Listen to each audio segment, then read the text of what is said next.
त्यो सिक्रेट छ लाइटरै छैन कसकोमा माग्नु जानु ए आइला सुन्नुहोस् न के भयो भाइ तपाईँकोमा उयो लाइटर छ भने दिनुहोस् न मलाई लाइटर चाहिँ किन भाइ त्यो सिक्रेट तान्ने कि ल मैले लाइटरै नपाएर यहाँ भएकोमा पनि छैन भन्दैछ सिक्रेट तान्ने हजुर सिक्रेट तान्ने नि ल दिनुहोस् न छ भने छ तपाईँको भाइ मेरोमा छैन नि लाइटरहरू त म बोक्दिनँ नि ए लस लस लस छैन भने तिम्रो पैसा छ नि पैसा पैसा चाहिँ किन ल सोधेको नि कति छ 10 लाख 20 लाख 20 लाख 10 लाख यहाँ युपिआईमा 10 रुपियाँ त छैन युपिआई त बनाएको छैन अन्त पैसा कमाउन भाइ तिमी सिक्रेट तारेर आउनेहरूलाई किन त्यो इन्जोय गरेको भन्न त लु यसमा चाहिँ के रिलेटेड हो पैसा तपाईँ ठगी छैन लाइटर त्यो मात्रै भन्नु अब नि यहाँ सुन भाइ तिमी स्मोकिङ पुरा गर्दै रहेछ बुझ्यौ तेरो हातहरू पनि कामिरहेको छ बुझ्यौ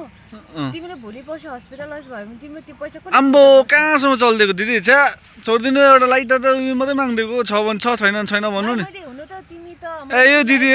कहाँ यो दिदी खालको बिमा हुन सक्छ है भाइ तिमीले लङ्स बिमा छ हुन सक्छ लङ क्यान्सर त हुन्छ हाम्रो त्यो बेरी खाने त 105 वर्षसम्म बाँचिरहेको छ त्यो बुढो साँच्चै भनेको लङ्स बिमा चाहिँ यस्तो डिजिज हो कि तिमीले नाम सुन्दै तिमी काम छ बुझ्यौ आम्बो कुन चाहिँ अल्ट्रा माइक्रोस्कोपिक सिलिकोनी भल्किनो काइनोसिस कुन चाहिँ एउटा लङ्स डिजिज हो बुझ्यौ स्मोकिङ नगर कसको ब्रदर कसको सिस कसको ब्रदर कसको सिस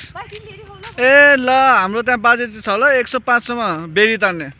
ल ल त्यसलाई भन्नु ल त्यो बुढोले दिनु ल नि थप्पड